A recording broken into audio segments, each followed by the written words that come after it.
Doctrine and Covenants, section 24. Revelation given to Joseph Smith, the prophet, and Oliver Cowdery at Harmony, Pennsylvania, July 1830. Though less than 4 months had elapsed since the church was organized, persecution had become intense, and the leaders had to seek safety in partial seclusion. The following 3 revelations were given at this time to strengthen, encourage, and instruct them. Behold, thou wast called and chosen to write the Book of Mormon, and to my ministry, and I have lifted thee up out of thine afflictions, and have counseled thee that thou hast been delivered from all thine enemies, and thou hast been delivered from the powers of Satan and from darkness. Nevertheless, thou art not excusable in thy transgressions. Nevertheless, go thy way and sin no more, magnifying thy office. And after thou hast sowed thy fields and secured them, go speedily unto the church which is in Colesville, Fayette, and Manchester, and they shall support thee, and I will bless them both spiritually and temporally. But if they receive thee not, I will send upon them a cursing instead of a blessing.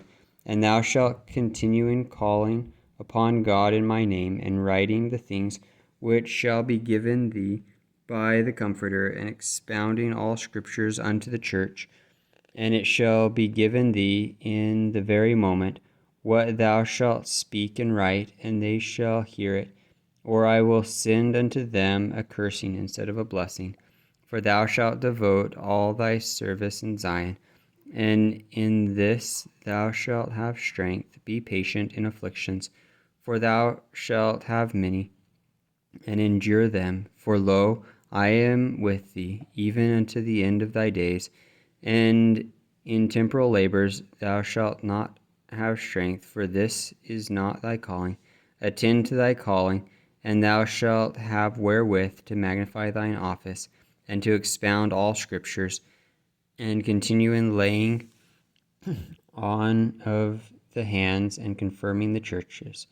And thy brother Oliver shall continue in bearing my name before the world, and also to the church, and he shall not suppose that he can say enough in my cause. And lo, I am with him to the end.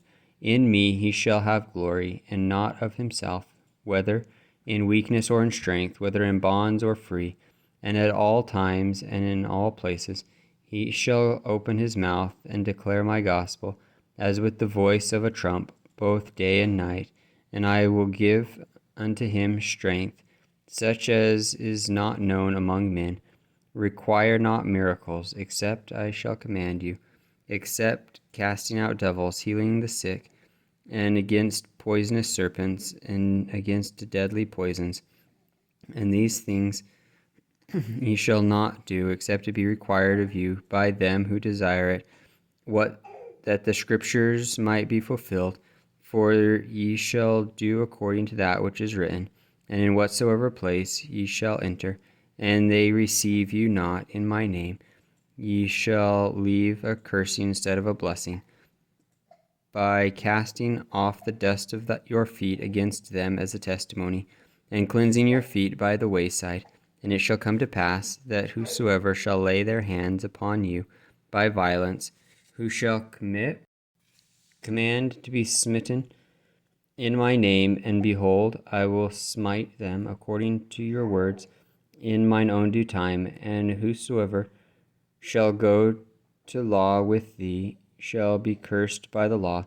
And thou shalt take no purse, nor scrip, neither staves, neither 2 coats, for the church shall give unto thee in the very hour that thou needest for food, and for raiment, and for shoes, and for money, and for scrip.